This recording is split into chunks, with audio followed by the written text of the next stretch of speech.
अख्तियारको प्रमुख आयुक्त हुनलाई मास्टर डिग्री पास गरेको, स्नातक मात्रै गरेको हुनुपर्छ। मैले मास्टर डिग्री गरेको छु। अख्तियारको आयुक्त हुनलाई 45 वर्ष पुग्नुपर्छ, म 50 वर्ष पुगेको छु। अनि कुनै कानुनले अयोग्य नहुनु भनेको छ, म कुनै कानुनले अयोग्य छैन र अरु जम्मै त्यो योग्यता मलाई पुगेको छ र म अख्तियारको प्रमुख आयुक्त बाहेक त्यसको दोस्रो तेस्रो आयुक्त पनि खान्न। 8 वटा आयुक्त खुलेको छ, अरु मलाई चाहिँदैन भने मैले 4000 शब्दको कार्यपत्र त्यहाँ पेश गरेको थिएँ। मेरो दुर्भाग्य हो कि भ्रष्टाचारीको सौभाग्य हो, त्यो संसद पनि फेरि विघटन भयो। त्यसमा 77 सदस्यीय सार्वजनिक सुनवाई समिति थियो र त्यसमा सुनवाई हुनेवाला पनि थियो। मैले त्यो कार्यपत्र त 77 सदस्यीय संसदको जुन 351 वाला रियली इलेक्टेड संसद थियो, त्यो संसदमा पेश गर्न पाएको भए सायदै अरूले प्रमुख आयुक्त खान्थे होला।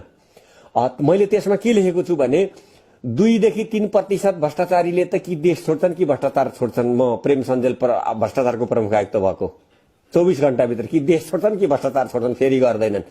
अर्को कुरा, मलाई भ्रष्टाचार भयो भन्ने ठाउँमा मैले दिएको कार्यपत्रमा तराईमा साइरन बजार जाने समय र पहाडमा फौजी स्टाइलमा जाने समय भित्रै म त्यो भ्रष्टाचारलाई बोरामा हालेर ल्याएर त्यसको सद्गत के गर्नुपर्ने गरिदिन्छु। दोस्रो, तेस्रो, भ्रष्टाचार विरुद्धको उजुरी जोसुकैले 1 साइडेड रजिस्ट्री गर्ने, 2 साइडेड लेखेपछि त उसलाई दलालहरूले कुटेर मारिहाल्छन्। उता मात्रै अख्तियार दुरुपयोग अनुसन्धान आयोग, यता कोही पनि नभएको खाम लिएर आएपछि सरकारले रजिस्ट्री रसिद गरेर त्यो अख्तियारमा बुझाइदिने। किनभने अब यता लेखेर पठाएपछि त त्यो हुलाकमै घुसिया हुन्छ, फलानु आएको त्यो रसिद लिएर भनिदिन्छ, भोलि आएर त्यो कर्मचारी त्यो घुसियाएर त्यो दलाल मिलेर त्यो उजुर गर्नेलाई मारिहाल्छन्। त्यसैले 1 साइडेड अख्तियार दुरुपयोग अनुसन्धान आयोग बाटबटिन टंगाल काठमाडौँ लेख्ने, यता खाली त्यो डाइरेक्ट रजिस्ट्री हुने र त्यसको पैसा जनताले तिर्नु नपर्ने, सरकारले तिर्दिने। र यो कर्मचारीहरूको जुन सम्पत्ति विवरण बनाएर राखेको छ त्यो खोलेर कारबाही गर्ने। मलाई अहिले पनि प्रधानमन्त्री केपी ओलीको म भ्रष्टाचार गर्दिनँ, भ्रष्टाचारलाई देखिसन्न भन्ने कुराले यहाँ भित्र हाँस उठेर तपाईँको क्यामेरामा हाँस्ने कि बोल्ने भनेर म यहाँ मरिसके भित्रभित्रै हुडल लिएर पिउनको 10 करोड सम्पत्ति 1 करोडमा 100 लाख हुन्छ।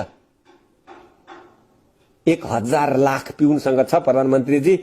त्यसका मास्तिरकासँग कति होला, त्यो मुला त मालपोतो, यातायातकासँग कति छ, भन्सारकासँग कति छ, करकासँग कति छ।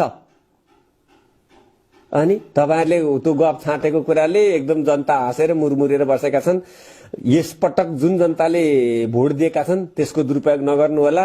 अर्को पटक तपाईहरुलाई तिनै जनताले सजाय गर्छ। केही पनि फलामको त्यत्रो सामान्य हुँदैन हामीसँग। त्यत्रो सुन आयो, त्यो सुन कताबाट आयो, कताबाट गयो, कमिटी गठन भयो, कमिटीले रिपोर्ट पनि दियो, 150-300 मान्छेको नाम दियो, त्यो नाम गु पुछेर फ्याँके होला। अनि प्रधानमन्त्रीलाई लाज हुँदैन यस्ता गफ मार्नलाई? अनि